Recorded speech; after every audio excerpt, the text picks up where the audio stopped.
안녕하세요. 오늘 저희가 함께 깊이 파볼 내용은 바로 비상방송 설비입니다. 보내주신 그 소방시설 점검 매뉴얼 제2장 3절 내용이죠. 이게 화재 시에 정보를 전달하는 아주 중요한 설비인데 이 부분을 통째로 외워야 한다고 하셔서요. 그래서 오늘은 정말 암기에 꼭 필요한 핵심만 쏙쏙 뽑아서 정리해 드릴 테니까 잘 들어보세요. 네, 맞습니다.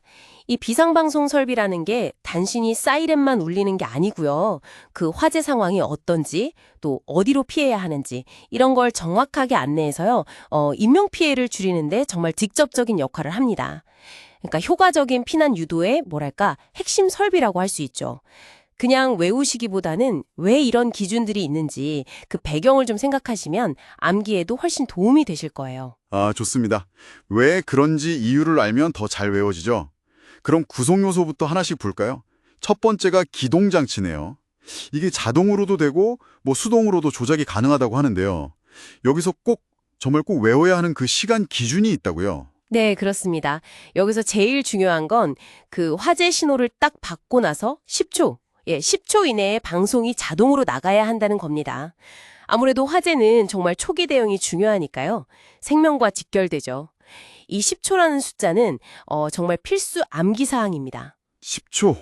와, 정말 짧은 시간이네요. 그 골든타임을 놓치지 않기 위한 거군요. 네, 맞습니다. 최소한의 기준인 거죠. 알겠습니다. 다음은 증폭기. 우리가 보통 앰프라고 하는 거요.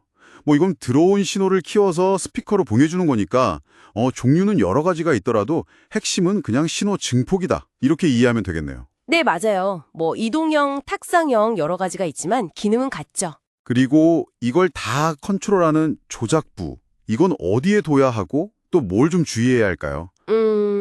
조작부는 당연히 사람이 빠르고 쉽게 조작할 수 있는 곳에 있어야겠죠. 그래서 그 설치 높이 기준이 있어요.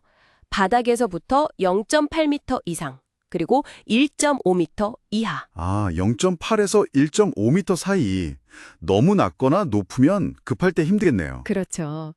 그리고 지금 설비가 어떤 상태인지 알 수 있게 표시등 같은 거, 또 스위치 이름표, 이런 것도 꼭 있어야 하고요. 네, 그렇군요. 자, 이제 마지막 구성 요소인 확성기, 스피커입니다. 여기서도 어김없이 그 외워야 할 숫자 기준들이 있죠. 네, 두 가지 핵심 숫자를 기억하시면 됩니다. 첫째는 그 소리 크기, 출력인데요. 실내에서는 1와트 이상이어야 하고 좀 더 시끄러울 수 있는 실외에서는 3와트 이상이어야 합니다. 화재 시에 그 소음 속에서도 안내 방송이 명확하게 들려야 하니까요. 실내 1와트, 실외 3와트. 네. 그리고 둘째는 설치 거리 기준입니다. 각 스피커에서부터 어느 지점이든 그 수평거리가 25m 이하가 되도록 설치해야 해요. 그래야 음향이 구석구석 빠짐없이 잘 전달되겠죠. 아, 25m. 네. 이 두 가지 기준, 그러니까 1와트, 3와트랑 25m. 이건 정말 시험에도 자주 나오니까 꼭 기억해 두셔야 합니다. 네, 명확하게 정리되네요. 실내 1와트, 실외 3와트, 수평거리 25m 이하. 자, 그럼 이제 운영 기준으로 한번 넘어가 볼까요? 이게 좀 복잡할 수 있다고 하셨는데 우선 경보 방식이요. 11층 이상 건물, 공동주택은 16층 이상 건물에 적용된다고 하는데 이거 어떻게 외워야 할까요? 불이 난 위치에 따라서 경보하는 층이 달라진다면서요. 네, 맞습니다.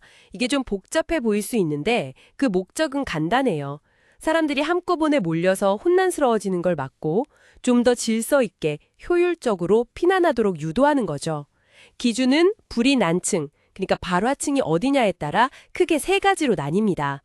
먼저 2층 이상의 층에서 불이 났다. 그러면 불이 난 층하고 그 바로 위 4개 층, 이렇게 우선 경보를 울립니다. 2층 이상이면 발화층 플러스 직상 4계층. 네. 그리고 1층에서 불이 났다. 그러면 1층 발화층하고 그 위로 4개 층, 그리고 추가로 지하층은 모든 층에 다 경보를 울립니다. 1층은 발화층, 직상 4계층, 그리고 지하 전체. 지하까지 다 하는군요. 네, 마지막으로 지하층에서 불이 났다. 그러면 불이 난 그 지하층하고 그 바로 위층, 직상층, 그리고 불이 난 층을 제외한 다른 모든 지하층에 경보를 합니다. 지하층 발화 시내는 발화층, 직상층, 그리고 나머지 지하층 전부. 그렇죠. 이 구분을 명확하게 해두시는 게 중요합니다. 이게 최근에 2023년에 기준이 좀 더 강화됐는데 그 이유가 건물이 점점 더 커지고 복잡해지니까 인명피해를 줄이려고 더 안전하게 대피시키기 위한 거다. 뭐 이런 배경도 같이 알아두시면 좋고요. 아, 그렇군요. 발화 위치별로 경보하는 층을 딱 구분해서 외워야겠네요. 자, 이제 마지막으로 전원하고 배선 기준인데요. 이건 뭐 설비가 제대로 작동하냐 마냐는 기본 중에 기본이겠죠. 네, 정말 기본이죠. 아무리 설비가 좋아도 불났을 때 전기가 나거나 선이 타버리면 그냥 고철덩어리잖아요. 그래서 비상전환을 꼭 확보해야 하고요. 정전이 돼도 최소 60분 이상은 작동할 수 있어야 합니다.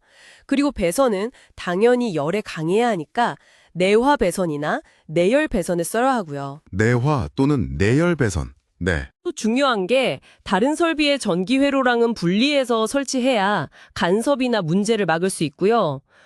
단연히 배선이 중간에 끊어지거나 합선되지 않도록 잘 보호해야 합니다. 감사합니다. 오늘 이 비상방송 설비의 핵심들, 특히 암기해야 할 포인트들을 잘 짚어주셨어요. 제가 다시 한번 키워드만 딱딱 정리해드릴게요. 자동방송 시작은 10초 이내, 스피커 기준은 실내 1와트, 실외 3와트, 수평거리 25m, 그리고 복잡했던 우선경보 방식의 층별 구분, 그러니까 2층 이상 발화 시, 1층 발화 시, 지하층 발화 시 어떻게 다른지, 마지막으로 비상전원 확보하고 내화, 내열 배선 쓰는 거. 이 키워드들 중심으로 딱 정리해 두시면 암기하시는데 정말 큰 도움이 되실 겁니다. 네, 맞습니다. 그리고 마지막으로 암기를 넘어서서 한번 좀 더 생각해 볼 만한 질문을 드리고 싶어요. 오늘 우리가 이야기한 이 비상방송 설비는 주로 귀로 듣는 청각 정보잖아요. 그럼 이게 화재를 맨 처음 감지하는 자동 화재 탐지 설비나 또 청각 장애가 있는 분들을 위한 시각 경보기, 아니면 어디로 피해야 할지 알려주는 유도등 같은 다른 소방 시설들하고 어떻게 연결돼서 함께 작동할 때 가장 효과적일까요? 단순히 소리 정보만이 아니라 뭐 시각 정보나 다른 유형의 정보들이 결합될 때 피난 효과가 어떻게 달라질지, 이런 시스템적인 연계성을 한번 고민해 보시면 좋을 것 같습니다. 단순히 개별 기준을 외우는 걸 넘어서서 전체 소방 시스템을 좀 더 깊이 이해하는 계기가 될 수 있을 겁니다.